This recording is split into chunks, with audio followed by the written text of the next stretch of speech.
রোজার মাসে যারা রোজা রাখে, এক হাদিসে নবীজি বলেন আস-সাওমু জুন্নাতুন, রোজা হলো ঢাল, যেটা দিয়ে মানুষ জাহান্নামের আগুন থেকে বাঁচবে। শত্রুর অস্ত্রের আঘাত থেকে যেমন ঢালের মাধ্যমে মানুষ নিজেকে রক্ষা করে, রোজাদার রোজার মাধ্যমে জাহান্নামের আগুন থেকে নিজেকে বাঁচাতে পারবে। শুধু তাই না যে রোজা রাখবে রোজাদার, নবীজি সাল্লাল্লাহু আলাইহি ওয়াসাল্লাম বলেন ইন্না ফিল জান্নাতি বাবান ইউকালু লাহুর রায়্যান, জান্নাতের মধ্যে একটা দরজা আছে যেটার নাম হলো রায়্যান। এটা স্পেশাল ভাবে শুধুমাত্র রোজাদারদের জন্য। নবীজি জানায়া দেন ওই জান্নাতের গেট থেকে ফেরেশতারা ডাকবে ফাআইনাস সাইমুন, কোথায় রোজাদারেরা, কোথায় রোজাদারেরা? শুধুমাত্র রোজাদারদের জন্য স্পেশালিটি। নবীজি বলেন এইভাবে জান্নাতের দরজা থেকে রোজাদারদেরকে আহ্বান করা হবে। এইবার যখন রোজাদারেরা ওই জান্নাতের গেট দিয়ে ঢুকে যাবে, দরজা আটকায় দেওয়া হবে, আর কাউকে এই জান্নাতে ঢুকতে দেওয়া হবে না। ওয়া ইন্নামা তুওয়াফাউনা উজুরাকুম ইয়াওমাল কিয়ামা ফামান যুহজিহা আনিন নার ওয়া উদখিলাল জান্নাতা ফাকাদ ফাজ। আল্লাহ রাব্বুল আলামিন বলেন কিয়ামতের দিন মানুষকে তার দুনিয়ার কর্মের পূর্ণ প্রতিদান দেওয়া হবে। ফামান যুহজিহা আনিন নার, যাকে জাহান্নাম থেকে বাঁচানো হবে, আগুন থেকে বাঁচানো হবে। ওয়া উদখিলাল জান্নাতা ফাকাদ ফাজ, জান্নাতে প্রবেশ করানো হবে, আগুন থেকে বাঁচানো হবে। আল্লাহ তাআলা বলেন ফাকাদ ফাজ, সে সফল হয়ে যাবে। তার মানে যে জান্নাতি সে সফল, যে জাহান্নামী সে ব্যর্থ। কারণ দুনিয়ার মধ্যে মানুষের আমলের প্রতিদান আল্লাহ তাআলা কিয়ামতের ময়দানে দিবে। দুনিয়ার মধ্যে যারা নেক আমল করবে, ঈমানের সাথে থাকবে, তারা তো জান্নাতি। যারা এগুলোর সাথে নাই তারা জাহান্নামী। আল্লাহ তাআলা ব্যাপক কথাগুলোকে সংক্ষিপ্ত সারে আমাদেরকে জানায় দেন কারা জাহান্নামী, কাদের আবাসস্থল হবে জাহান্নাম। আল্লাহ তাআলা বলেন ফাআম্মা মান তাগা ওয়া আসারাল হায়াতাদ দুনিয়া ফাইন্নাল জাহিমা হিয়াল মাওয়া। আল্লাহ রাব্বুল আলামিন এখানে দুটো কারণকে সামনে আনছেন। আল্লাহ রাব্বুল আলামিন বলেন ফাআম্মা মান তাগা, যে সীমা লঙ্ঘন করলো, সীমা লঙ্ঘন করলো, সীমা লঙ্ঘন করলো। সীমাটা কি? আপনারা জেনে থাকবেন ভারতের সাথে আমাদের একটা বর্ডার আছে না নাই? চতুর্দিক দিয়ে তার কাটার বেড়া আছে বেশিরভাগ জায়গায়। এই সীমানার দ্বারা বোঝা যায় এটা বাংলাদেশের এরিয়া, ওইটা ভারতের এরিয়া। বলেন তো কোন ব্যক্তি ভিসাবিহীন, পাসপোর্টবিহীন তথা ভারতীয় হাই কমিশনের অনুমতিবিহীন তাদের দেশে যদি সে প্রবেশ করে, তাহলে এই প্রবেশটা বৈধ নাকি অবৈধ? একটু চিন্তা করেন। আমাদের দেশেরও যেমন একটা সীমানা আছে, সীমা আছে, শরীয়তেরও এরকম একটা সীমা আছে। শরীয়তে আল্লাহ রাব্বুল আলামিন তার আদেশ নিষেধের একটা সীমানা দিয়ে দিয়েছেন। যেমন সীমানা কি? আল্লাহ তাআলা আদেশের মাধ্যমে কিছু সীমানা দিয়েছেন, নিষেধের মাধ্যমে কিছু সীমানা দিয়েছেন। আদেশ বান্দা নামাজ পড়ো, কেউ যদি এই আদেশ মান্য করে সে শরীয়তের সীমার মধ্যে থাকলো, সে নিরাপদ। কিন্তু কেউ যদি এই আদেশ অমান্য করে নামাজ না পড়ে, সে সীমা লঙ্ঘন করলো। সীমা লঙ্ঘন করলে, যেমন আমরা দেশের সীমানা যদি অন্যায়ভাবে অতিক্রম করি, ভারতীয় বিএসএফ যদি গুলি করে দেয়, ধরে নিয়ে যায়, তাহলে তেমন কিছু বলার থাকে না। অনুরূপভাবে নামাজ পড়তে হবে আদেশ, এটা শরীয়তের সীমা, যদি কেউ না পড়ে সে সীমা লঙ্ঘনকারী। আল্লাহ তাআলা বললেন বান্দা হারাম খায়ও না, হারাম না খাওয়া এটা শরীয়তের সীমা, কেউ যদি খায় তাহলে সীমা লঙ্ঘনকারী। এক কথায় আল্লাহ রাব্বুল আলামিনের যত আদেশ নিষেধ আছে সব কিছু যে মান্য করে সে শরীয়তের গণ্ডির মধ্যে থাকে, সে সীমা লঙ্ঘনকারী হয় না। সেজন্য আল্লাহ রাব্বুল আলামিন বললেন ফাআম্মা মান তাগা, যে শরীয়তের সীমা লঙ্ঘন করে। এখন অনেকগুলো প্রশ্নের সংক্ষিপ্ত জবাব আল্লাহ রাব্বুল আলামিন দেন, তাহলে মানুষ কেন শরীয়তের সীমা লঙ্ঘন করে তথা আল্লাহ তাআলার আদেশ নিষেধ অমান্য করে। আল্লাহ তাআলা দ্বিতীয় কারণ হিসাবে বলেন ওয়া আসারাল হায়াতাদ দুনিয়া, আর যারা দুনিয়ার জিন্দেগিকে প্রাধান্য দেয়, তার মানে সীমা লঙ্ঘন কেন করে মানুষ? দুনিয়ার হায়াতকে প্রাধান্য দেওয়ার কারণে। আপনি দুনিয়ার যত অপরাধ আছে, অন্যায় আছে, সব অপরাধগুলো যদি বিশ্লেষণ করেন, কেন মানুষ অপরাধ করে, কেন মানুষ সুদ খায়, কেন মানুষ ঘুষ খায়, কেন মানুষ অপরের হক মেরে খায়, কেন মানুষ অপরের উপরে জুলুম করে, কেন মানুষ মিথ্যা কথা বলে, এই ধরনের সব অপরাধগুলো যদি বিশ্লেষণ করেন, সব অপরাধের পিছনে যত কারণ থাকবে এর সাথে একটা কমন কারণ থাকবে, দুনিয়ার মহব্বত। মানুষ দুনিয়াকে পাওয়ার জন্য সব অপরাধ করে। একটু নিজে নিজে চিন্তা করবেন, আমার একটা বলার মতো সময় নাই। তাহলে সমস্ত অপরাধ তথা সমস্ত সীমা লঙ্ঘনের পেছনে দুনিয়ার মহব্বত কারণ। এজন্যই নবীজি সাল্লাল্লাহু আলাইহি ওয়াসাল্লাম বলেন হুব্বুদ দুনিয়া রাসু কুল্লি খাতিয়া, দুনিয়ার মহব্বত সকল ক্ষতির মূল। হুব্বুদ দুনিয়া, দুনিয়ার মহব্বত, রাসু কুল্লি খাতিয়া, সকল ক্ষতির মূল হলো এই দুনিয়ার মহব্বত। সেই জন্য মানুষ যদি দুনিয়ার মহব্বতকে প্রাধান্য না দেয়, ওই যে মূল গন্তব্য জান্নাতে যাওয়ার বিষয়টা, জাহান্নাম থেকে বাঁচার বিষয়টাকে প্রাধান্য দেয়, তাহলে সে সীমা লঙ্ঘনকারী হবে না। আর যদি সে সীমা লঙ্ঘনকারী হয়, শরীয়তের বিধিবিধান না মানে, দুনিয়ার হায়াতকে প্রাধান্য দেয়, দুনিয়াকে উপভোগের জায়গা মনে করে, দুনিয়াকে শেষ এবং শুরুই মনে করে, সব কিছু বাদ দিয়ে দুনিয়া উপার্জনের পেছনে দৌড়ায়, এই সময় লোকটা আর ভালো মন্দ যাচাই বাছাই করে না। আল্লাহ রাব্বুল আলামিন বলেন যার হায়াত এভাবে অতিবাহিত হয়ে যাবে, আল্লাহ তাআলা বলেন এই দুই কারণে তার আবাসস্থল হবে জাহান্নাম, যা কতই না নিকৃষ্ট আবাসস্থল।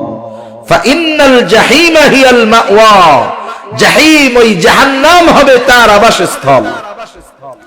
তাহলে সহজ কথায় দুইটা জিনিস, মানুষ জাহান্নামী হওয়ার অন্যতম কারণ শরীয়তের বিধি সীমানা লঙ্ঘন।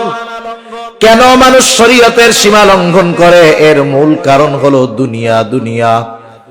এরপরে আল্লাহ রাব্বুল আলামিন বলেন ওয়া আম্মা মান খাফা মাকামা রাব্বিহি ওয়া নাহান নাফসা আনিল হাওয়া ফাইন্নাল জান্নাতা হিয়াল মাওয়া।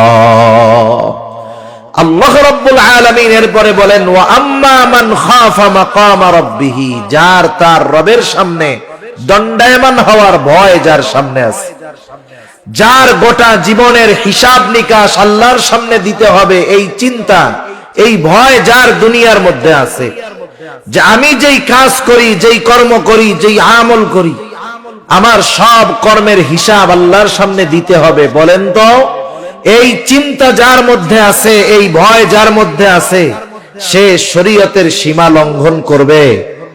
দুনিয়াতে যা মন চায় সে করবে? তাহলে বোঝা গেল আল্লাহ তাআলার ভয় মানুষকে জান্নাতি মানুষে পরিণত করে। কিয়ামতের ময়দানেও জান্নাতি মানুষ যারা, তারা তো ডান হাতে আমলনামা পাবে, ডান হাতে আমলনামা। কারণ বাম হাতে যারা আমলনামা পাবে তারা তো শেষ, কিন্তু যারা ডান হাতে আমলনামা পাবে, আমলনামা পাওয়ার কারণ হিসাবে তারা কি বলবে? আল্লাহ তাআলা কোরআনুল কারীমের মধ্যে বলেন, ফাআম্মা মান উতিয়া কিতাবাহু বিয়ামিনিহি ফায়াকুলু হাউম ইকরাউ কিতাবিয়া ইন্নী যানানতু আন্নী মুলাকিন হিসাবিয়া।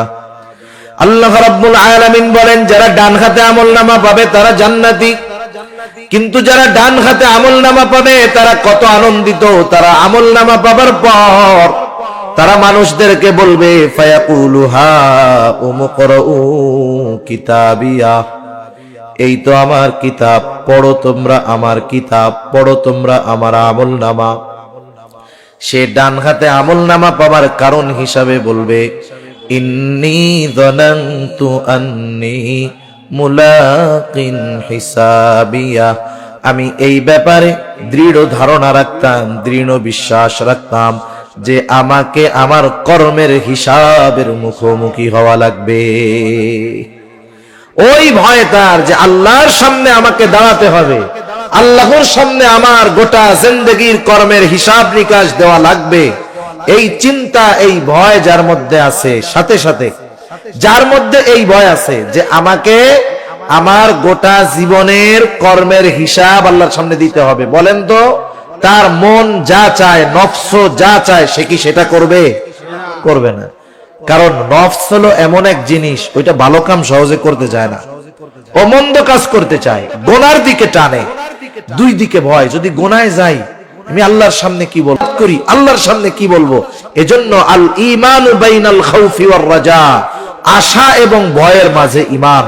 এই যে ভয় হবে যে আল্লাহর সামনে কি বলবো, ওই দিক দিয়ে শয়তানের অন্তরে ওয়াসওয়াসা দিবে, আরে একবার আয় না, অসুবিধা কি, মাফ চাইলে তো আল্লাহ মাফ করে দিবে। কিন্তু না, সে আল্লাহর সামনে দণ্ডায়মান হওয়াকে প্রাধান্য দিবে। মন যা চাইবে, চাইতে পারে অনেক কিছু, কিন্তু সে আল্লাহর ভয়ে করবে না। মনে করেন অনেক সময় অনেক জিনিস আছে আমাদের সামনে, দেখতে মন চায়, ধরতে মন চায়, নিতে মন চায়। ওই দিক দিয়ে যদি বলা হয় যে তুমি ওইটা ধরতে পারবা, নিতে পারবা, কিন্তু টাচ করলেই গুলি তোমার গায়ে লাগবে, ধরলেই গুলি গায়ে লাগবে, বলেন তো ওইটা তো ধরতে মন চায়, ধরলে কি লাগবে? ধরবেন আপনি? মন তো চাইতেছে, ধরবেন না কেন? কারণ ধরলে কি আসবে? আঘাত আসবে। এই বিষয়টাই মনে রাখতে হবে। মন বহুত কিছু চাইতে পারে, কিন্তু মনের চাওয়া অনুযায়ী কিছু করা যাবে না। চিন্তা করতে হবে, আমাকে আল্লাহর সামনে দাঁড়াতে হবে। এ কথাই বলতেছে আল্লাহ তাআলা, ওয়া আম্মা মান খাফা মাকামা রাব্বিহ, যে তার রবের সামনে দণ্ডায়মান হওয়াকে ভয় করে, ওয়া নাহান নাফসা আনিল হাওয়া, আর মন যা চায় তা করে না, বরং আল্লাহ যা চায় সেটা করে, ফা ইন্নাল জান্নাতা হিয়াল মাওয়া, তার আবাসস্থল হবে জান্নাত। সেজন্য এক নম্বরে আমরা যদি জান্নাতি হতে চাই, আল্লাহর সামনে দণ্ডায়মান হওয়াকে ভয় করতে হবে। হাজারো বিষয় আমার আপনার সামনে আসতে পারে, কিন্তু চিন্তা করতে হবে আল্লাহর ভয়, আল্লাহর ভয়। এক যুবকের ঘটনা আমি আপনাদের শুনাই। কিতাবের নাম হলো মান আশা বাদাল মাউত, লিখছেন প্রসিদ্ধ মুহাদ্দিস আবু বকর ইবনে আবিদ দুনিয়া। তিনি এই কিতাবের মধ্যে একটা যুবকের ঘটনা বর্ণনা করেছেন। সেই যুবক হযরত ওমর রাদিয়াল্লাহু তাআলা আনহুর সময়ের যুবক। যুবকটা হযরত ওমর রাদিয়াল্লাহু তাআলা আনহুর কাছে সব সময় থাকতো, কাছে বসতো, পাশে বসতো। ওই যুবকের ছিল একটাই আপনজন, তার বাবা। তার বাবা বাড়িতে থাকতো। সে বাবার যা কিছু প্রয়োজন, সব কিছু প্রয়োজন মিটায়া সে আবার মসজিদে নববীর মধ্যে অবস্থান করত। এই যুবক যখন বাসা থেকে মসজিদে নববীতে আসা যাওয়া করত, ওমরের দরবারে আসতো। আসার পথে পথিমধ্যে একজন সুন্দরী দুশ্চরিত্রা নারী তাকে ডিস্টার্ব করত। ওই নারী ওই যুবকটাকে কাছে পাওয়ার জন্য খুব কামনা করত, আশা করত। এই যুবক তাকে পাত্তাই দিত না। এভাবে চলতেছে দুনিয়া। হঠাৎ করে একদিন যুবক ওই মহিলার ফাঁদে পড়ে গেল, শয়তানের ধোঁকায়। যুবকটা যখন ঘরের মধ্যে চলে গেল, অন্দর মহলে মহিলা নিয়ে গেল। এইবার মহিলার আজকে আনন্দের দিন, এতদিনের চাওয়া পাওয়া পূর্ণ হওয়ার মতো অবস্থা। মহিলা তার গোলামকে ডাক দিয়া পাঠায় দিছে, বাজারে যাও, ভালো মন্দ ফল কিনে আনো, সুগন্ধি কিনে আনো। আজকে আমি আমার কাছের পছন্দের মানুষকে পেয়ে গেছি, কথা হবে, গল্প হবে। যুবকটা তো শয়তানের ধোঁকায় পড়ে ভিতরে ঢুকে গেছে। এইবার যখন ওই মহিলা যুবকের নিকটে আসতে গেছে, যুবকটা হঠাৎ করে অজ্ঞান হয়ে জমিনের উপরে পড়ে গেল। এইবার নড়াচড়া দেয়, কিরে খোঁজ খবর নাই, হুশ তো ফিরে না। এইবার গোলাম যখন ফিরে আসছে, যুবক তো অজ্ঞান, হুশটুস নাই, বোঝা যায় না বেঁচে আছে নাকি মারা গেছে। মহিলার অন্তরে যেই আনন্দ ছিল, মুহূর্তের মধ্যে চিন্তায় পরিণত হয়ে গেছে। এইবার রাতের বেলা যুবকটাকে দুজনে ধরাধরি করে এইবার ওই যুবককে তার ঘরের সামনে শোয়ায় রাখছে, ফালায় রাখছে। প্রতিদিন এশার নামাজের পরে যুবক বাবার ঘরে আসতো, খাওয়া দাওয়া করতো, বাবার যা প্রয়োজনীয়তা সব সেরে আবার সে মসজিদে চলে যাইতো। কিন্তু আজকে তো আর বাসায় আসে না, কারণ বাসায় ঢোকার আগে শয়তানের ঢোকায় পড়ে যুবক ভিতরে চলে গেছে। এইবার বাবাও চিন্তা করতেছে, কি ব্যাপার, রাত দীর্ঘ হয়, ছেলে কেন আসে না। বাবা ছেলেকে খুঁজবার জন্য যখন দরজা খুলে বাহির হয়, দেখে সামনে তার কলিজার টুকরা সন্তান অজ্ঞান হয়ে পড়ে আছে। যুবক ওই মহিলা যে তাকে ডিস্টার্ব করে কাউকে কথা বলে নাই, কেউ জানে না, অজ্ঞান হয়ে পড়ে আছে। এইবার যুবকের বাবা লোকজনকে ডাক দিয়া যুবকটারে ঘরের মধ্যে আনলো। ঘরের মধ্যে আনার পর যখন তার সামান্য হুঁশ ফিরল, মানুষেরা জিজ্ঞাসা করতেছে, হে যুবক, কি হলো, কেমন করে তুমি এই জায়গায় অজ্ঞান হয়ে পড়েছিলা, কি ঘটেছে তোমার সাথে? যুবকটা কান্না করে কিছু বলে না। দীর্ঘ সময় পর বলতেছে, এই ঘটনা, আমি তো এই মহিলার ফাঁদে পড়ে গেছি, শয়তানের ধোঁকায় পড়ে গেছি। কিন্তু যখন আমি মহিলার ঘরের ভিতরে নিয়ে গেল আমাকে, আমি হঠাৎ করে অজ্ঞান হয়ে গেলাম। এরপরে আমার আর কিছু মনে নাই। ওই জায়গায় একজন বিচক্ষণ বুদ্ধিমান লোক, সে যুবককে প্রশ্ন করে, যুবক, তুমি যে মহিলার ঘরের অন্দর মহলে গেলা, সেখানে সে আর তুমি ছাড়া কেউ ছিল নাকি? বলে না। তাহলে কেমন করে তুমি ওই অবস্থার থেকে ফিরে আসলা? যুবকটা বলতেছে, আমি যখন ওই মহিলার একেবারে কাছাকাছি চলে গেলাম, হঠাৎ করে আমার কোরআনুল কারীমের একটা আয়াত মনে পড়ে গেল। এইবার লোকটা বলে, কোন আয়াত? এইবার লোকটা বলতেছে, কোন আয়াত? যুবকটা বলে, আয়াতটা হলো, ইন্নাল্লাযীনা তাকাউ ইযা মাসসাহুম তাইফুম মিনাশ শাইতানি তাযাক্কারু ফাইযা হুম মুবসিরুন। যুবকটা বলতেছে, আমার এই আয়াত মনে পড়ে গেল। এই আয়াতের সারমর্মটা এরকম, যারা মুত্তাকি, আল্লাহকে ভয় করে, মন যা চায় তা করে না, বরং আল্লাহ যা চায় তাই করে, এরা যখন শয়তানের ধোঁকায় পড়ে যায়, যখন শয়তান তাদেরকে ধোঁকায় ফালায় দেয়, ইন্নাল্লাযীনা তাকাউ ইযা মাসসাহুম তাইফুম মিনাশ শাইতান, শয়তানের ধোঁকায় পড়ে তারা যখন ঘোরের মধ্যে পড়ে যায়, এমন অবস্থার মধ্যে পড়ে যায় যেখানে গুনাহ থেকে ফেরানোর জন্য কোনো মানুষ থাকে না, যেখানে গুনাহ থেকে ফেরানোর জন্য কোনো ব্যবস্থা থাকে না। আল্লাহ তাআলা বলেন, ইযা মাসসাহুম তাইফুম মিনাশ শাইতানি তাযাক্কারু ফাইযা হুম মুবসিরুন। আল্লাহ তাআলা আল্লাহর কথা তাকে স্মরণ করায় দেয়। শুধু তাই না, তাকে আল্লাহ এমন দূর দৃষ্টি খুলে দেয়, যেই অন্তরের দৃষ্টি দিয়ে এমন কিছু সে দেখতে পায় যা দুনিয়ার কেউ দেখতে পারে না। যুবকটা কথা বলে কান্না করতেছে, কান্না করতেছে, আর বাবাকে বলতেছে, বাবা, আমি যদি রাতের মাঝেই মারা যাই, আপনি ভোর হওয়ার আগেই আমার দাফন করে দিবেন। ঘটনাক্রমে যুবকটা মারা গেল। এইবার যুবকটাকে দাফন করে দিয়ে আসলো তার বাবা। হযরত ওমর রাদিয়াল্লাহু তাআলা আনহু পরের দিন সকালে দেখেন যুবকটা নাই। কারণ ক্লাসের মধ্যেও বিষয়টা এমন, উস্তাদ শিক্ষক কিছু ছাত্রর প্রতি আলাদা একটা নজর থাকে।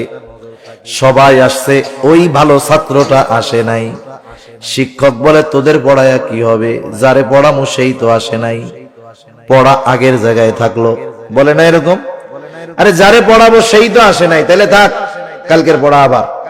আবার সে যদি একা আসে, বাকি কেউ যদি নাও আসে, স্যার বলে ওগুলো আসাও যা, না আসাও তা, তুমি আসছো এটাই যথেষ্ট, সামনে পড়ায়া দেয়। মানে শিক্ষকদের কিছু ছাত্রের ব্যাপারে ভালো দৃষ্টি থাকে, তাদের উপরে নজর থাকে।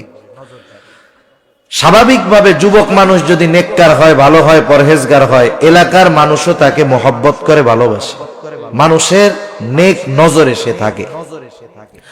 হযরত ওমর রাদিয়াল্লাহু তাআলা আনহু যুবকটাকে খোঁজে, কোথায় যুবক? উপস্থিত লোকজন বলতেছে, খলিফা গতকাল রাত্রে বাড়িতে গেছে, এখনো ফিরে আসে নাই। হযরত ওমর বললেন, তার বাড়িতে কে আছে? বলে বৃদ্ধ বাবা। বলে যাও একটু খোঁজ খবর নিয়ে আসো, দেখো কোনো বিপদ আপদ হলো কিনা। এইবার কয়েকজন ওই বৃদ্ধের বাড়িতে গেল, যায় দরজায় টোকা দিল।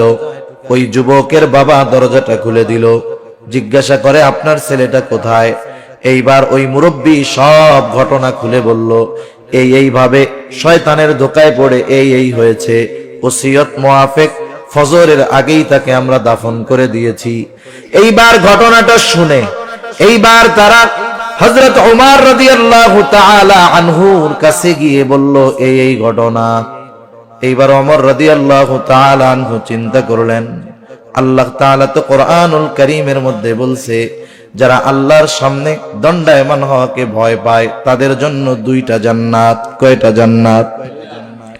তাদের জন্য তো দুইটা জান্নাত। ওয়ালিমান খাফা মাকামা রাব্বিহি জান্নাতান, যারা আল্লাহর সামনে দণ্ডায়মান হওয়াকে ভয় পায় তাদের জন্য দুটো জান্নাত।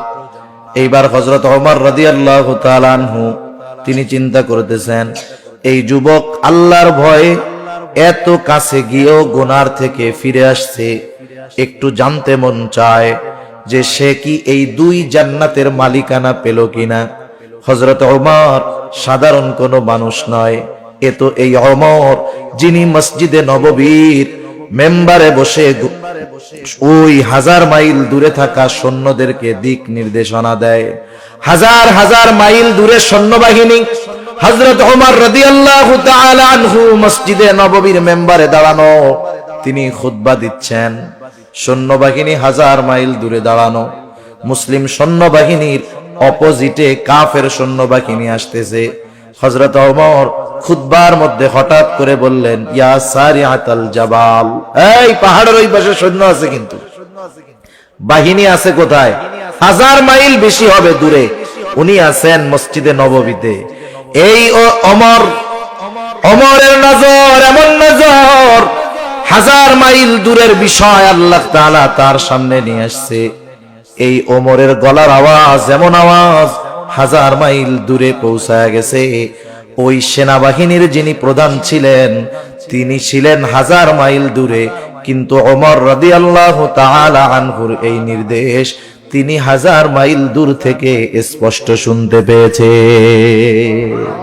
সুবহানাল্লাহ। উনি আসার পরে জিজ্ঞাসা করতেছে যে ওমর এরকম বলছিল, ইয়া সারিয়াতাল জাবাল, তুমি কি শুনছিলা? বলে হ্যাঁ, আমরা তো অপ্রস্তুত, সৈন্য কোন দিক দিয়ে আসতেছে বুঝতে পারি নাই। হঠাৎ করে খলিফাতুল মুসলিমিনের আওয়াজ আমার কানে আসলো, পেছনে তাকায় দেখি সৈন্যবাহিনী আসতেছে। আল্লাহু আকবার। এ তো সেই ওমর যার গলার আওয়াজ 1000 মাইল দূর থেকে শোনা যায়। এই তো সেই ওমর যার চিঠি পেয়ে শুকিয়ে যাওয়া নীলনদ পুনরায় প্রবাহিত শুরু হয়। সেই ওমর বলতেছে, চলো আমরা যুবকের কবরের কাছে যাব। যুবকের কবরের কাছে গিয়ে হযরত ওমর যুবককে প্রশ্ন করতেছে, যুবক আছে কবরের মধ্যে, প্রশ্ন করতেছে যুবক, আল্লাহ তাআলা তো বলছে ওয়ালিমান খাফা মাকামা রাব্বিহি জান্নাতান, যারা আল্লাহর সামনে দণ্ডায়মান হওয়াকে ভয় করে তাদের জন্য দুটো জান্নাত। আমার প্রশ্ন হলো, তুমি কি এই জান্নাতের মালিকানা পেয়েছো কিনা? এইবার ওমর এই প্রশ্ন করার পর সব নিশ্চুপ নীরবতা। সকলে চিন্তা করতেছে ওমরের মাথাটা খারাপ হয়ে গেল নাকি, কবরের মানুষ কথা বলবে কেমনে। সবাই চুপ, নিশ্চুপ নীরবতা। হঠাৎ করে সবাই স্পষ্ট আওয়াজ শুনতে পায়, বলতেছে, ও ওমর, আমার আল্লাহ আমাকে এই 2 জান্নাতের মালিকানা দিয়ে দিয়েছে। সেজন্য আমি বলেছিলাম, আল্লাহ তাআলা বললেন, ওয়া আম্মা মান খাফা মাকামা রাব্বিহ ওয়া নাহান নাফসা আনিল হাওয়া। যারা আল্লাহর সামনে দণ্ডায়মান হওয়াকে ভয় করে আর মন যা চায় তা করে না, আল্লাহ তাআলা বলেন, ফা ইন্নাল জান্নাতা হিয়াল মাওয়া, তাদের আবাসস্থল হলো জান্নাত। জান্নাত জাহান্নামের অস্তিত্ব আছে, এ ব্যাপারে কারো সন্দেহ আছে? কারণ জান্নাত জাহান্নাম দর্শন করে এসেছেন এমন ব্যক্তি যিনি গোটা জিন্দেগিতে কোনোদিন মিথ্যা কথা বলেন নাই। রাসূল আকরাম সাল্লাল্লাহু আলাইহি ওয়াসাল্লামকে আল্লাহ তাআলা দুনিয়া থেকে জান্নাত জাহান্নাম দেখাইছেন। রাসূলুল্লাহ সাল্লাল্লাহু আলাইহি ওয়াসাল্লাম নামাজে দাঁড়ায় গেছেন সাহাবাদেরকে নিয়ে। সূর্যগ্রহণের নামাজ অথবা সালাতুল ইস্তিসকা, বৃষ্টি প্রার্থনার নামাজ। নবীজি নামাজের মধ্যে দাঁড়ায় গেছেন, নামাজ চলতেছে। হঠাৎ করে নবীজি নামাজের স্থান থেকে সামনের দিকে আগায় গেলেন, হাতটা বাড়াইলেন, আবার হাতটা পেছনের দিকে নিয়ে আসলেন। একটু পরে উনি আবার একটু পেছনের দিকে আসলেন, আবার সামনে জায়গা মতো গিয়ে দাঁড়াইলেন। নামাজের পরে নবীজিকে প্রশ্ন করা হলো, ইয়া রাসূলুল্লাহ, আপনি নামাজের মধ্যে একবার সামনে গেলেন আর একবার পেছনে আসলেন, কারণটা কি? এইবার নবীজি বললেন, শোনো, যখন আমি নামাজের মধ্যে ছিলাম, প্রথমে যখন সামনে গেলাম, আল্লাহ তাআলা জান্নাতটাকে আমার সামনে তুলে ধরছে, আর আমি দেখতে পেলাম জান্নাতের একটা আঙ্গুরের থোকা জ্বলতেছে। আমি চিন্তা করলাম সেখান থেকে একটা আঙ্গুর এনে তোমাদেরকে খাওয়াই। আবার হাতটা সরায় আনলাম, চিন্তা করলাম, এজন্য আমি পেছনের দিকে সরে আসলাম। মোট কথা হলো, দুনিয়ার জমিন থেকে আল্লাহ তাআলা আমার আপনার নবীকে জান্নাত দেখায় আনছেন, জাহান্নাম দেখায় দিয়েছেন।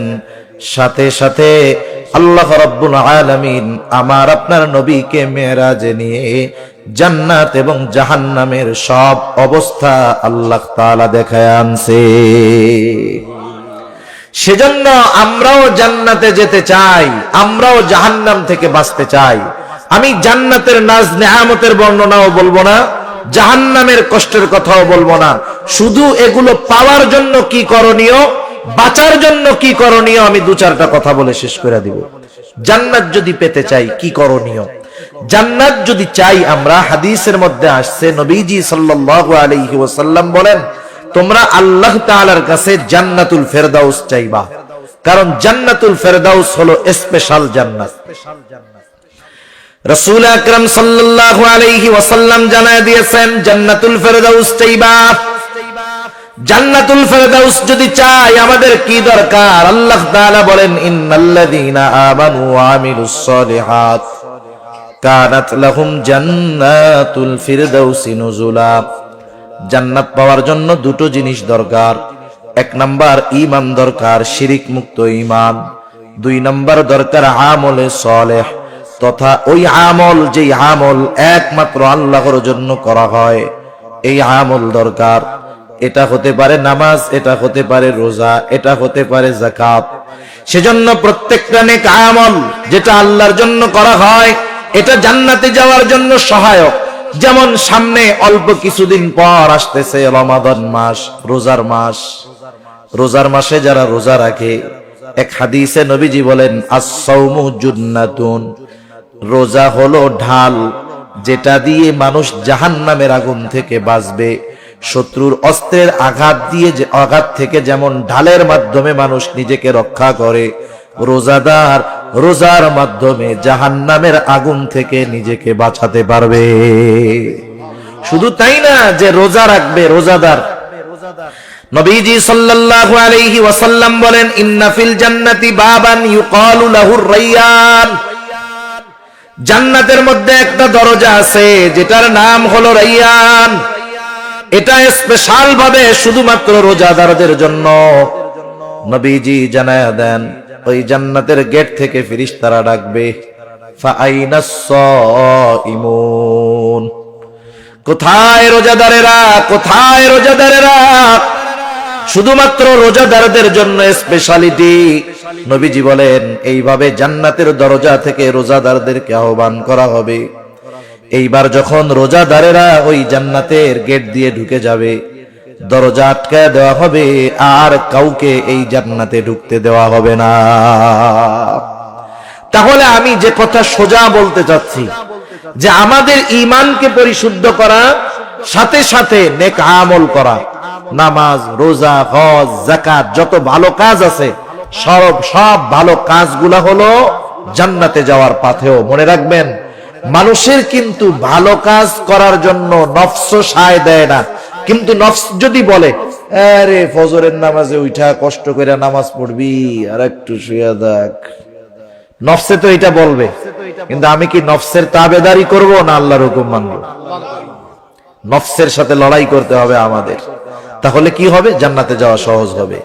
এবার জাহান্নাম থেকে বাঁচার জন্য কি করণীয়? হায় হায়, জাহান্নাম তো কঠিন এক জায়গা। মানুষ মৃত্যুর পরে, হাদিসের মধ্যে আসছে, কারো কবর হয় জান্নাতের বাগান, কারো কবর হয় জাহান্নামের গর্ত।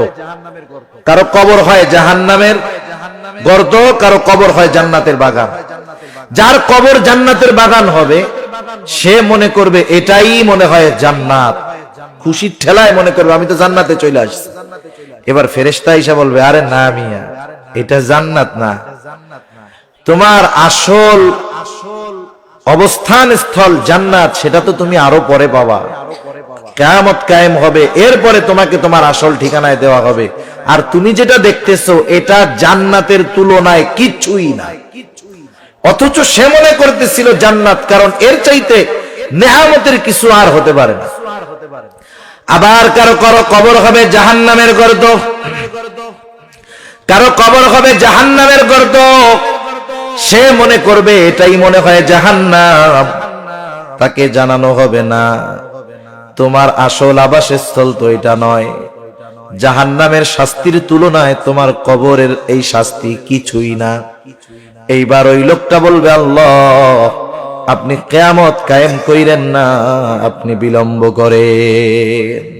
শুধু তাই না, এই যার কবরে আযাব হচ্ছে, সেও তো কিয়ামতের ময়দানে উঠবে, উঠবে না? কিয়ামতের ময়দানে উঠে কিয়ামতের ময়দানের অবস্থা দেখে সে কবরে আযাবের কথা ভুলে যাবে। একটার চাইতে আরেকটা কঠিন, একটার চাইতে আরেকটা কঠিন। সে যখন হাসরের ময়দানে উঠবে, মনে করবে আমি কবরের মধ্যে ঘুমায়াছিলাম। এজন্য কি বলবে জানেন? মাম বাআসানা মিন মারকাদিনা, কে আমাদেরকে আমাদের অবস্থান স্থল থেকে জাগায়া দিল। আপনি জাগায় দেন কারে? যে ঘুমায় আছে তারই না উঠায়া দেন। সে মনে করবে যে আমাদেরকে কে আমাদের ঘুমন্ত থেকে জাগ্রত কইরা দিল।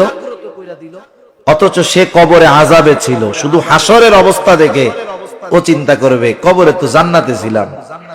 এইবার হাসরের যেই অবস্থা, ওই অবস্থা সহ্য করতে পারবে না। বলবে, আল্লাহ যা হয় হোক, আপনি বিচার কইরা জান্নাত দেন, জাহান্নাম দেন, যা হয় হোক। এই হাসরের ময়দানের চাইতে কষ্টকর আর কিছু হতে পারে না। ও মনে করবে ওইটা কষ্টের, কিন্তু জাহান্নাম তো তার চাইতে আরো বেশি কষ্টের। ঠিক কিনা বলেন? হায় হায়, কি অবস্থা জাহান্নামের মধ্যে! সাপ বিচ্ছুর জায়গা, যেখানে মানুষ জাহান্নামের আগুনে পুড়তে পুড়তে তৃষ্ণার্ত হয়ে যাবে। ক্ষুধা লাগবে, ক্ষুধা। আল্লাহ রাব্বুল আলামিন বলেন, লাআকিলুনা মিন শাজারিন মিন যাক্কুম ফামালিউনা মিনহাল বুতুন ফাশারিবুনা আলাইহি মিনাল হামিম। মানুষের যখন প্রচন্ড ক্ষুধা লাগে, সে কিন্তু যাচাই বাছাই করে না, সামনে যা পায় তাই খায়। জাহান্নামীদের ক্ষুধা লাগবে, ক্ষুধা। তাদের সামনে যাক্কুম ফল দেওয়া হবে, কাঁটাযুক্ত ফল। তারা ক্ষুধার যন্ত্রণায় সেগুলো খেয়ে ফেলবে, কিন্তু কাঁটাযুক্ত এই গাছগুলো গলার মধ্যে গিয়ে ফলগুলো আটকে যাবে। না পারবে গিলতে, না পারবে উগরাইতে। আমাদের গলায় যদি কাটা বেঁধে যায়, অনেক সময় ভাত বেঁধে যায়, আমরা পানি খুঁজি, ঠিক না? ওরাও এখন পানি পান করার জন্য পানি খুঁজবে, যাতে করে ওটা গলার থেকে নিচে নেমে যায়। তাদেরকে পান করানোর জন্য কি দেওয়া হবে? হামিম, হামিম দেওয়া হবে, ফুটন্ত উত্তপ্ত পানি। কোন পানি? জাহান্নামীদের পচা রক্ত পুজ উত্তপ্ত করে তাদেরকে পান করার জন্য দেওয়া হবে। অনেক সময় দেখবেন গ্লাসের মধ্যে গরম পানি, তৃষ্ণা লাগছে, আমাদেরও ভুল হয়ে যায়, যাচাই বাছাই করি না, তৃষ্ণা নিবারণ করতে গিয়ে ওই গরম পানিটা দ্রুততার সাথে যখন গলায় ঢেলে দেই, জিহ্বা পুড়ে যায়, অনেক সময় গলার মধ্যেও ফুসকা পড়ে যায়। ওর তো গলা আটকে আছে, দম আটকে যাওয়ার মতো অবস্থা। এইবার ওটা দেওয়ার সাথেই সাথেই সে পান করবে, কি অবস্থা হবে? হাদিসের মধ্যে আসছে, ওই ফুটন্ত উত্তপ্ত পানিটা যখন সে পান করবে, জাহান্নামীদের পচা রুজ রক্তপুজ সাথে সাথে ওইটা যখন পেটের মধ্যে যাবে, পায়খানার রাস্তা দিয়ে তার নাড়ি বুড়ি সব বের হয়ে যাবে। এসব শাস্তির কথা বলতে গেলেও ভয় লাগে। একটু চিন্তা করেন, আমরা যদি দুনিয়ায় অসুস্থ হই, অসুস্থ, অনেক সময় আমাদের হাতে টাতে ঘা হয়। গ্রামের মানুষ, ছোট্ট একটা ঘা হইছে, এটারে গোনাই ধরে না। কৃষি কাজ করে যারা পরিশ্রমী মানুষ, ছোটখাটো ঘা হইলে এগুলা ওনাদের কাছে ডোন্ট কেয়ার। চিন্তা করে এটা এক সপ্তাহ পরে এমনিই চলে যাবে। ডায়াবেটিক্স যদি না থাকে কোনো টেনশন নাই, কিন্তু বেচারা ডায়াবেটিক্সও নাই, সুস্থ মানুষ, ছোট্ট একটা ঘা হইছে, এক সপ্তাহ, এক মাস, 2 মাস, 6 মাস পার হয়ে যায়, ঘাটা সারেই না। তখন কিন্তু চিন্তা হবে, কি ব্যাপার, এটা তো সেরে যাওয়ার কথা, আমার ডায়াবেটিক্স নাই, এরপরেও কেন এই অবস্থা হইল? এবার সে ডাক্তারের কাছে যাবে, ডাক্তারের কাছে গিয়ে ডাক্তার দেখাবে, ডাক্তার বলবে আপনি ঢাকায় চলে যান। ঢাকায় গিয়ে ভালো মতো চেকআপ টেকআপ করায়া ডাক্তার এবার বলতেছে আপনি তো দেরি করে ফেলছেন। মানে আপনার এই ঘাটা তো সাধারণ ঘা ছিল না, এটা ছিল ক্যান্সারের আলামত, ক্যান্সারের আলামত ছিল, আপনি গুরুত্ব দেন নাই। 6 মাস 1 বছর পার হয়ে গেছে, এখন ওই ক্যান্সারের জীবাণু আর এক জায়গায় নাই, ছড়ায় গেছে অনেক দূর। আপনার যদি হাত বাঁচাতে হয় আঙ্গুল কাটতে হবে, কি করবেন? আঙ্গুল কাটবেন না? টাকাও দিবেন, কাটবেনও। আবার যদি ভালো মতো কাটা হয়, দেশে আইসা গর্বের সাথে বলবেন ওরে বাবা সেই ভালো ডাক্তার, কত সুন্দরভাবে আঙ্গুলটা ফলাই দিছে। ডাক্তার যদি ওই সময় বলে আপনার জীবন বাঁচাতে হলে হাত ফেলে দিতে হবে, কি করবেন? খুশি মনে টাকাও দিবেন, হাতটাও ফালাবেন, আইসা আবার গর্বের সাথে বলবেন সেই রকম ডাক্তার নিখুঁত ভাবে হাতটারে কাইটা ফেলাই দিচ্ছে। হায় হায়, জীবন বাঁচানোর জন্য যদি এই হাত ফেলে দিতে হয়, আমরা আনন্দের সাথে টাকা দিয়ে ফালায়া দিই। কিন্তু জাহান্নাম থেকে বাঁচার জন্য যদি কিছু বদ কর্ম বাদ দিতে হয়, ভালো কাজ করতে হয়, আমরা সেগুলো করতে রাজি নাই। আফসোস আমাদের জন্য। সেজন্য জাহান্নামের এই শাস্তি যেন ভোগ করতে না হয়, কারণ জাহান্নামের শাস্তিটা এত কঠোর, এত কঠিন। আল্লাহ রাব্বুল আলামিন বলেন জাহান্নামের ইন্ধন হবে মানুষ আর পাথর, ওয়াকুদুহান নাসু ওয়াল হিজারা আলাইহা মালাইকাতুন গিলাদুন শিদাদ লা ইয়াসুনাল্লাহা মা আমারহুম ওয়া ইয়াফআলুনা মা ইউমারুন।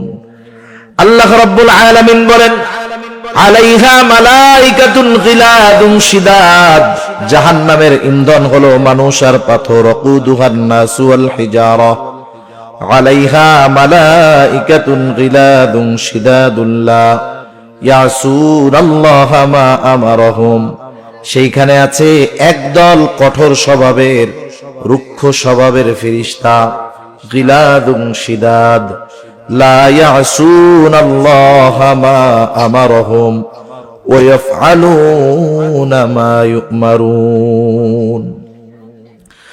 তারা আল্লাহ তাআলার নাফরমানি তো করেই না, বরং আল্লাহ তাআলা তাদেরকে যা বলে তারা তাই করে। তারা তো জাহান্নামীদের শাস্তি দিতে থাকবে, জাহান্নামীরা চিৎকার করবে। জাহান্নামের ফেরেশতাদের সর্দার যে, তার নাম হলো মালিক। তার নাম কি বলেন তো? মালিক। এবার জাহান্নামীরা ডাকবে নাদাউ ইয়া মালিক ইয়া মালিক ইয়া মালিক, ডাকতে থাকবে। তাফসীরের মধ্যে আসছে 1000 বছর পর জাহান্নামের ফেরেশতাদের সরদার মালিক তাদের ডাকের জবাব দিবে। ডাকের জবাব দিয়ে বলবে, কেন ডাকতেছো কেন? এইবার জাহান্নামীরা বলবে, আর তো সহ্য হয় না, আর তো সহ্য করতে পারি না, আমাদেরকে তোমার রবের কাছে বলো। ওয়ানাদাউ ইয়া মালিক লিয়াকদি আলাইনা রাব্বুক, তোমার রবকে বলো আমাদের ব্যাপারে কোনো চূড়ান্ত ফয়সালা নিতে, আমাদেরকে মেরে ফেলতে বলো। কারণ জান্নাতি আর জাহান্নামীরা, জান্নাতি জান্নাতে যাওয়ার পর, জাহান্নামী জাহান্নামে যাওয়ার পর আল্লাহ তাআলা মৃত্যুকে জবাই করে দিবেন। অবস্থা হবে এমন, লা ইয়ামুতু ফিহা ওয়ালা ইয়াহইয়া, সেখানে তারা মরতেও পারবে না, বাঁচতেও পারবে না। দিন যাবে, শাস্তির তীব্রতা বাড়বে। এবার মালিক বলবে, তোমাদের এই অবস্থা কেন? এই অবস্থা কেন তোমাদের? তোমাদের কাছে কি কোনো সতর্ককারী যায় নাই? তারা বলবে, ক্বালু বালা কদ জাআনা নাযীর, হ্যাঁ আমাদের কাছে তো সতর্ককারী আসছিল। কি করছিলা তোমরা? ফাকাযযাবনা ওয়া কুলনা মা নাযালাল্লাহু মিন শাই, তারা আমাদেরকে সতর্ক করছে, আমরা তাদেরকে মিথ্যা প্রতিপন্ন করছি। জাহান্নামের কথা কইছে, আমরা কিছু দূর বেড়া, কি কয় এগুলা? মাটির সাথে পয়সা কইলা মিশা যাবো, কিসের জান্নাত আর জাহান্নাম? মালিক বলবে, যেহেতু তোমাদের কাছে সতর্ককারী সত্য বার্তা নিয়ে আসছিল, মানো নাই, ইন্নাকুম মাকিসুন, এটাই তোমাদের জন্য অবস্থান স্থল, এখানেই তোমাদের অনন্তকাল থাকতে হবে। এই জন্য আমরা কেউ চাই না যে ওই কষ্টের জায়গায় আমাদের যাওয়া লাগ, কেউ চায় না। সেজন্য কেন মানুষ জাহান্নামে যাবে, এই কারণগুলাও আল্লাহ রাব্বুল আলামিন জানায় দিয়েছেন কোরআনুল কারীমের মধ্যে। এক জায়গায় আল্লাহ তাআলা জান্নাতি আর জাহান্নামীদের মধ্যে কথাবার্তার খবর আমাদের জানিয়েছেন। জান্নাতীরা জাহান্নামীদের প্রশ্ন করছে, তোরা জাহান্নামে কেন গেছস? জাহান্নামীরা তাদের জাহান্নামে যাওয়ার কারণগুলো বলছে। আমি আগে বলছি, জান্নাতে যাওয়ার কারণ ঈমান, নেক আমল। মোট কথা, নেক আমল করতে মন চায় না। এজন্যই আল্লাহ তাআলা বলছেন, আম্মা মান খাফা মাকামা রাব্বি ওয়া নাহান নাফসা আনিল হাওয়া, মন্দ কাজ করতে চায় মন, মন ভালো কাজ করতে চায় না। তবে আমাকে চিন্তা করতে হবে, আমার গোটা জীবনের হিসাব আল্লাহর সামনে দেওয়া লাগবে। নফস যা বলে বলুক, আমি আল্লাহর সব আদেশ নিষেধ মানবো, তাইলে ঠিকানা জান্নাত। এবার জাহান্নামে কেন যাবে মানুষ? ভালো কাজ না করার কারণেই যাবে। এই জান্নাতি আর জাহান্নামীদের কথাবার্তাটা বইলাই আমি আলোচনা শেষ করে দিব, দুজনের মধ্যে কথাবার্তা হবে। এখন আল্লাহ তাআলা জান্নাতি আর জাহান্নামীদের মধ্যে কথাবার্তা হবে, আসি দুনিয়ায়, আল্লাহ পাইলো কই? কথা বুঝতে পারছেন? আসি কোথায়? আরে জোরে কোন না, দুনিয়ায় কোথায়? নাকি দুই একজন জান্নাতেও আছেন? এই মুহূর্তে তো আমরা আছি দুনিয়ায়, আর দুনিয়ায়ও ছোট জান্নাত আছে। তা যাই হোক, তাহলে আল্লাহ তাআলা জান্নাতি আর জাহান্নামীদের মধ্যে কথাবার্তা পাইলো কোথায়? এটা তো এই কোরআনুল কারীমের মধ্যেই আছে। আমাদেরকে আগে বুঝতে হবে যে সময় আমাদের কাছে 3 ভাগে বিভক্ত। কাল কয়টা? 3টা, অতীতকাল, বর্তমানকাল, ভবিষ্যৎকাল। আমরা আমাদের ভবিষ্যৎ সম্পর্কে কিছু জানি না, অতীতের অল্প কিছু জানি, আর বর্তমান তো অল্প সময়ের মধ্যেই চলে যায়, অতীত হয়ে যায়। তা আল্লাহ তাআলার কাছে সময় অতীতকালও নাই, ভবিষ্যৎও নাই, সব বর্তমানকাল। আল্লাহ তাআলার কাছে সব কি? বর্তমান। আমাদের কাছে যেটা ভবিষ্যৎ হবে সেটা আল্লাহ তাআলার কাছে হয়ে গেছে, কারণ সব আল্লাহ তাআলার কাছে কি? বর্তমান। এজন্য আল্লাহ তাআলা কোরআনুল কারীমে জান্নাতি আর জাহান্নামীদের মধ্যে কথাবার্তার খবর আমাদের জানায় দিয়েছেন। জান্নাতীরা প্রশ্ন করতেছে, ফি জান্নাতি ইয়াতাসাআলুনা আনিল মুজরিমিন, জান্নাতীরা পরস্পর জাহান্নামীদেরকে জিজ্ঞাসা করবে, মা সালাকাকুম ফি সাকার, কোন জিনিস তোমাদেরকে জাহান্নামে আনলো? কোন কাজ করার কারণে তোমরা জাহান্নামে আনলা? এই আয়াতগুলোর আলোকে, এই সূরা যে আয়াতগুলো আছে, এই সূরার এই আয়াতগুলোর আলোকে জাহান্নামীরা তাদের জাহান্নামে যাওয়ার 4টা কারণ বলছে। আমরাও জাহান্নাম থেকে বাঁচার জন্য ওই 4টা বিষয় পরিত্যাগ করতে রাজি আছি। আরো জোরে বলি, আছি। আরে জীবন বাঁচানোর জন্য হাত কাইটা ফেলি, জাহান্নাম থেকে বাঁচার জন্য 4টা বদ অভ্যাস বাদ দেওয়া যাবে না? কারা কারা বাদ দিব? নারায়ে তাকবীর, আরো জোরে নারায়ে তাকবীর। মাশাআল্লাহ, হাত নামাই। জাহান্নামীরা এবার বলবে 1 নাম্বার, লাম নাকু মিনাল মুসাল্লিন। আমরা জাহান্নামে আসার 1 নাম্বার কারণ আমরা মুসল্লি ছিলাম না। এখন বলেন আমরা মুসল্লি হব কি হব না? জাহান্নামীরা মুসল্লি নয়, আমরা মুসল্লি হব। কারণ মুসল্লি যদি হই জান্নাতে যাওয়া সহজ, জাহান্নাম থেকে বাঁচাও সহজ। মুসল্লি হলে জান্নাতে যাওয়া সহজ, জাহান্নাম থেকে বাঁচা সহজ। কেন জানেন? কিয়ামতের দিন আল্লাহ তাআলা প্রথম হিসাব নিবে নামাজের। আউয়ালু মা ইউহাসাবু বিহিল আবদু ইয়াউমাল কিয়ামাতিস সালাহ। কিয়ামতের দিন সর্বপ্রথম নামাজের হিসাব নেওয়া হবে। আর এক হাদিসে আর একটু বাড়ায় আসছে, নবীজি বলেন যার প্রথম হিসাব সহজ হবে তার বাকি হিসাবগুলো সহজ করে দিবেন কে? শুধু চাই না, নামাজ বেহেশতের চাবি। নামাজ কিসের চাবি? বেহেশতের চাবি। তাহলে নামাজ ছাড়া তো জান্নাতে যাওয়াই যাবে না। সেজন্য আমরা মুসল্লি হব, মুসল্লি। 2 নাম্বার কারণ তারা বলবে ওয়ালাম নাকুন তুহিমুল মিসকিন। আমরা মিসকিনদেরকে খানা দিতাম না। জাহান্নামীদের কাজ হলো মিসকিনদের খানা দেয় না। আমরা মিসকিন, অসহায়, দরিদ্র মানুষদেরকে খানা খাওয়াবো। কারণ খানা খাওয়ানো এমনিতেই বড় ফজিলতের কাজ।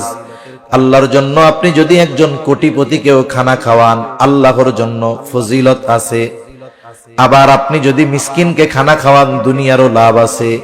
আল্লাহ তাআলা যারা মিসকিনদের খানা দেয়, অপরকে খানা দিতে উৎসাহ দেয়, আল্লাহ তাআলা দুনিয়াতে তাদের রিজিককে প্রশস্ত করে দেয়। আর যারা মিসকিনদের খানা দেয় না, অপরকেও উৎসাহ দেয় না, তাদের রিজিক আল্লাহ দুনিয়ায় সংকীর্ণ করে দেয়। সেজন্য আমরা মিসকিনদের খানা দিব। জাহান্নামীরা মিসকিনদের খানা দিত না। 3 নাম্বার কারণ ওয়া কুন্না নাখুদু মাআল খাইদিন। আমরা অনর্থক মজলিসে যারা লিপ্ত থাকতো তাদের সাথে আমরা অনর্থক মজলিসের মধ্যে বসতাম। মনে রাখবেন, আমি কোন মজলিসে বসবো এটার একটা মূল নীতি আমি আপনাদের বলে যাই। আশরাফ আলী থানভী রহমাতুল্লাহি আলাইহি বলতেন, তোমরা ওই সমস্ত মজলিসে বসবা না যেই মজলিসের মধ্যে না দুনিয়ার উপকার আছে, না পরকালের উপকার আছে। এটা হলো মূল নীতি। আমি এক মজলিসে মনে করেন আড্ডা দিচ্ছে 10 জন। এই আড্ডার মধ্যে যদি দুনিয়ার বৈধ কোনো উপকার থাকে তাও বসা যাবে। আর যদি এই মজলিসে বসার কারণে আমি একটু দ্বীনের প্রতি আগ্রহী হতে পারি, আমল শিখতে পারি, তাইলে তো এটা দুনিয়া আখিরাত উভয় জাহানের উপকার। এর বাইরে যত মজলিস আছে সব মজলিসগুলা জাহান্নামে যাওয়ার কারণ হবে। আমাদের গ্রাম অঞ্চলে আছে, চায়ের দোকানে বৈশা বৈশা বিনা কারণে আড্ডা দেয়। আপনাদের এদিকে আছে? কোনো কাজ কাম নাই, কিচ্ছু নাই, ওইখানে বসে বসে বেহুদা সময় কাটায়। এর গিবত করে, ওর গিবত করে। আহারে, কেউ যদি মানা করে যে দেখেন ওর গিবত করেন না, এত মাসালা দিও না, ওর মধ্যে দোষ আছে এই জন্যই তো কইতেছে। আরে দোষ আছে এজন্য তো গিবত, আর দোষ না থাকলে তো তহমত, অপবাদ হইতো। সেজন্য অনর্থক মজলিস জাহান্নামে যাওয়ার কারণ। 4 নাম্বার অকুন্না নুকাযযিবু বিয়াউমিদ্দিন। আমরা কিয়ামতের দিবসকে অস্বীকার করতাম। এই 4 কারণে আমরা জাহান্নামী। এই 4 কারণে আমরা জাহান্নামী। এই জন্য অনেক লম্বা আলোচনা, হয়তো অনেক কিছু মনে থাকবে না। সর্বশেষ এই কর্মগুলো যদি আমরা ছাড়তে পারি জান্নাতি, ধরতে পারি জান্নাতি, ছাড়তে পারলে বেঁচে যাব। তার মানে আমরা নামাজি যদি হই জান্নাতি হব, জাহান্নাম থেকে বাঁচবো। যদি মিসকিনদের খানা দেই জান্নাতে যাওয়ার কর্ম, জাহান্নাম থেকে বাঁচার কর্ম। অনর্থক মজলিস থেকে যদি বাঁচতে পারি জান্নাতে যাওয়ার কর্ম, জাহান্নাম থেকে বাঁচার কর্ম। আর পরকাল কিয়ামতের প্রতি যদি দৃঢ় বিশ্বাস রাখতে পারি, এটা জান্নাতে যাওয়ার কাজ হবে, জাহান্নাম থেকে বাঁচার মাধ্যম হবে। সর্বশেষ একটু কথা একটু চিন্তা করেন, মানুষ যখন দুনিয়ায় ভালো কাজ করে না, সে কিন্তু তার রূহ বের হওয়ার সময় থেকে বুঝতে পারে যে আমার অবস্থা খারাপ। যারা দুনিয়ায় ভালো কাজ করে না, গুনার কাজ করে, ও মারা যাওয়ার পরে আফসোস করে। কিন্তু ওই আফসোস দুনিয়ার মানুষ দেখতে পারে না, জানতে পারে না। আল্লাহ তাআলা জানেন বিদায় আমাদেরকে জানায়া দিছেন। এখন আমাদের সময় আছে, আমরা জান্নাতে যাওয়ার পাথেও সংগ্রহ করতেছি না, জাহান্নাম থেকে বাঁচার পাথেও সংগ্রহ করতেছি না। দেখেন, যখন শীত আসে, শীত আগমন হতে হতেই আমরা কিন্তু শীতের পোশাকটা কিনে ফেলি, যাতে শীতের কারণে আমাদের কষ্ট না হয়। আবার গরম আসতেছে, শীতের মোটা কাপড় তো গরমে গায়ে দেওয়া যাবে না, গরম থেকে বাঁচার জন্য আমরা ফ্যান লাগায় নেই, যার সামর্থ্য আছে এসি লাগায় নেই, যার সামর্থ্য আছে ভালো কিছু পাতলা সুতি কাপড় বানায় নেই, যাতে গরমের কষ্টটা আমাদের ভোগ না করতে হয়। আগের থেকে প্রস্তুতি নেই। সেজন্য আমাদেরকেও জান্নাত পাওয়ার প্রস্তুতি দুনিয়ায় নিতে হবে, জাহান্নাম থেকে বাঁচার প্রস্তুতি দুনিয়ায় নিতে হবে। যদি নেক আমল করি, গুনাহ ছাড়ি, এটাই প্রস্তুতি। আর যদি না করি, মরার পরে আফসোস হবে। সময় এখন আছে, এখন মূল্য বুঝতেছি না। অনেকে বাপ থাকতে বাপের মর্ম বুঝে না, দাঁত থাকতে দাঁতের মর্ম বুঝে না, সুস্থ থাকতে সুস্থতার মর্ম বুঝে না। ওই যে বৎকার যখন মরবে কি বলবে জানেন? বলবে ফায়াকুলা রব্বি লাউলা আখারতানি ইলা আজালিন করিব ফাসাদদাকা ওয়া কুম মিনাস সালিহিন। ও আমার রব, যদি আমাকে আরেকটু অবকাশ দিতেন, একটু দুনিয়ায় যাওয়ার সুযোগ দিতেন, আমি দান সাদকা করতাম, নেক আমল করতাম, সৎ কর্মশীলদের অন্তর্ভুক্ত হয়ে যাইতাম। কিন্তু বলেন তো, ওই সময় চাবে, কিন্তু সময় কি পাবে? এখন তো সময় আছে, তাইলে কেন আমরা কাজে লাগাই না সময়? আমরা জান্নাতীদের আমল করি, জান্নাতি হই, জাহান্নামীদের আমলগুলা থেকে বাঁচি, জাহান্নাম থেকে বাঁচি। মোট কথা হলো, আল্লাহ তাআলা ওই কথাই বলতেছেন, যারা শরীয়তের সীমা লঙ্ঘন করে, যে শরীয়তের বিধিনিষেধ অমান্য করে, দুনিয়ার মোহাব্বতকে প্রাধান্য দেয়, তার আবাসস্থল হবে জাহান্নাম। আর যে আল্লাহর সামনে তার এই গোটা জিন্দেগির হিসাব দিতে হবে, এই ভয় অন্তরে রেখে মন যা চায় তা করে না, ওই লোকটা সফল, ওর ঠিকানা হবে জান্নাত। আল্লাহ সুবহানাহু ওয়া তাআলা আমাদের সবাইকে জাহান্নাম থেকে বাঁচার এবং জান্নাতের বাসিন্দা হওয়ার তৌফিক আল্লাহ দান করুন। সকলে বলি আমিন। ওয়া আখিরু দাওয়ানা আনিল হামদুলিল্লাহি রাব্বিল আলামিন। আসসালামু আলাইকুম ওয়া রাহমাতুল্লাহি ওয়া বারাকাতুহু।